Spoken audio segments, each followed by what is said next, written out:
Hello ಕರ್ನಾಟಕದ ಜನತೆ, welcome back to our YouTube channel. So ಏನು ಗೃಹಲಕ್ಷ್ಮಿ ಯೋಜನೆ 12 ಮತ್ತು 11ನೇ ಕಂತಿನ ಹಣ ಬಂದಿಲ್ಲ ಅಂತ ತುಂಬ ಮಹಿಳೆಯರು ಹೇಳ್ತಿದ್ರು.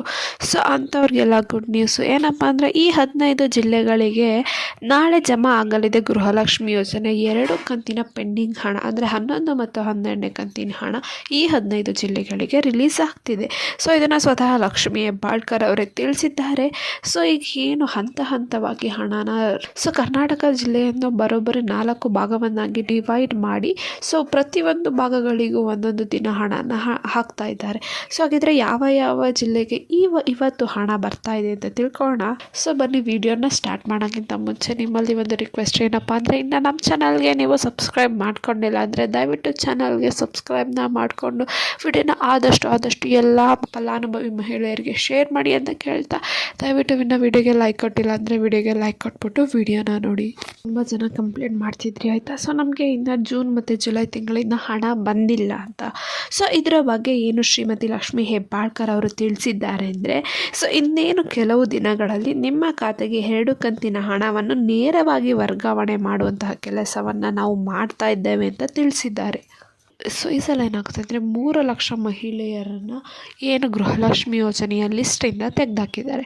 ಹಾಗಾದರೆ ನಿಮ್ಮ ಹೆಸರು ಇತ್ತು ಅಲ್ಫೋ ಅಂತ ಚೆಕ್ ಮಾಡ್ಕೊಳ್ಳಿ. ಯಾಕಂದರೆ ಆ 3 ಲಕ್ಷ ಮಹಿಳೆಯರಿಗೆ ಏನು ಗೃಹಲಕ್ಷ್ಮಿ ಯೋಜನೆಯ ಹಣ ಬರ್ತಾ ಇಲ್ಲ. ಯಾಕೆಂದ್ರಪ್ಪ, ಈ ಏನು ಸೀಮಿತ ಇರೋದು ಬರೀ BPL ಕಾರ್ಡ್ ಬಂದಿರೋರಿಗೆ ಅಷ್ಟೇ. ಸೊ ಯಾರ್ಯಾರೆಲ್ಲ ಇನ್ಕಮ್ನ ಟ್ಯಾಕ್ಸ್ ಕಟ್ತಿದ್ದೀರಾ ಅಂಥವ್ರು ಯಾರು ಗೃಹಲಕ್ಷ್ಮಿ ಯೋಜನೆಗೆ ಅಪ್ಲೈ ಮಾಡಿ ಹಣನ ಪಡ್ಕೊತಿದ್ರಿ. ಸೊ ಅಂಥವ್ರನ್ನ ಸರ್ಕಾರದವರು ಗುರುತಿಸಿ ಅವರ ಗೃಹಲಕ್ಷ್ಮಿ ಯೋಜನೆನ ಬಂದ್ ಮಾಡಿದ್ದಾರೆ. ಸೊ ಆ 3 ಲಕ್ಷ ಮಹಿಳೆಯರಿಗೆ ಇನ್ನು ಯಾವ ಗೃಹಲಕ್ಷ್ಮಿ ಯೋಜನೆಯ ಹಣ, ಮುಂದಿನ ಕಂತಿನ ಹಣ ಜಮಾ ಆಗಲ್ಲ ಅಂದ್ಬಿಟ್ಟು ಸ್ವತಃ ಸಿದ್ದರಾಮಯ್ಯ ಅವರು ತಿಳಿಸಿದ್ದಾರೆ. ಮತ್ತು ಈಗ ಜಿಲ್ಲೆಗಳ ಲಿಸ್ಟ್ ನೋಡೋದಂದರೆ ಈ 15 ಜಿಲ್ಲೆಗಳಿಗೆ ವರ್ಗಾವಣೆ ಆಗಲಿದೆ ಗೃಹಲಕ್ಷ್ಮಿ ಯೋಜನೆ ಹಣ. ಸೊ ಯಾವ್ಯಾವ ಜಿಲ್ಲೆ ಅಂತ ನೋಡೋದಿದ್ರೆ ಬೆಂಗಳೂರು ನಗರ, ಬೆಂಗಳೂರು ಗ್ರಾಮಾಂತರ, ರಾಮನಗರ, ಮಂಡ್ಯ, ಮೈಸೂರು, ಚಿಕ್ಕಮಗಳೂರು, ದಾವಣಗೆರೆ, ಚಿತ್ರದುರ್ಗ, ಹುಬ್ಬಳ್ಳಿ, ಬೆಳಗಾವಿ, ಧಾರವಾಡ ಜಿಲ್ಲೆ, ಕೋಲಾರ ಜಿಲ್ಲೆ, ಕೊಡಗು ಜಿಲ್ಲೆ, ಉಡುಪಿ ಜಿಲ್ಲೆ, ದಕ್ಷಿಣ ಕನ್ನಡ. ಸೊ ಇದಿಷ್ಟು ಜಿಲ್ಲೆಗಳಿಗೆ ಬಾಕಿ ಉಳಿದಿರುವಂತಹ ಗೃಹಲಕ್ಷ್ಮಿ ಯೋಜನೆ ಕಂತಿನ ಹಣ, 2 ಕಂತಿನ ಹಣ ನೇರವಾಗಿ ಬ್ಯಾಂಕ್ಗೆ ಟ್ರಾನ್ಸಾಕ್ಷನ್ ಮೂಲಕ ವರ್ಗಾವಣೆ ಮಾಡುವಂತಹ ಕೆಲಸವನ್ನು ಸರ್ಕಾರದವರು ಮಾಡಿದ್ದಾರೆ.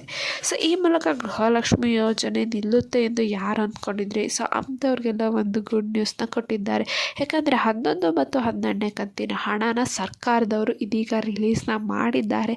ಸೊ ನಾನೇನು ಮೇಲ್ಗಡೆ ತಿಳಿಸಿದ್ದಾರೆ 15 ಜಿಲ್ಲೆಗಳಿಗೆ, ಸೊ ಅವರಿಗೆ ಮೊದಲನೇ ಹಂತದಲ್ಲಿ 2,000 ಬಾಕಿ ಇರುವ ಹಣ 2 ದಿನಗಳ ಅಂತರದಲ್ಲಿ ಜಮಾ ಆಗುತ್ತೆ. ಈ ಮಾಹಿತಿ ನಿಮಗೆ ಇಷ್ಟ ಆಯಿತು ಅನ್ಕೊತೀನಿ. ಇಷ್ಟರೇ ದಯವಿಟ್ಟು ಚಾನಲ್ಗೆ ಸಬ್ಸ್ಕ್ರೈಬ್ನ ಮಾಡಿಕೊಂಡು ವಿಡಿಯೋನ ಆದಷ್ಟು ಎಲ್ಲರಿಗೂ ಶೇರ್ ಮಾಡಿ ಅಂತ ಹೇಳ್ತಾ, ಏನೇ ಪ್ರಾಬ್ಲಮ್ ಇತ್ತಂದರೆ ಕಮೆಂಟ್ನ ಹಾಕಿ. ಧನ್ಯವಾದಗಳು.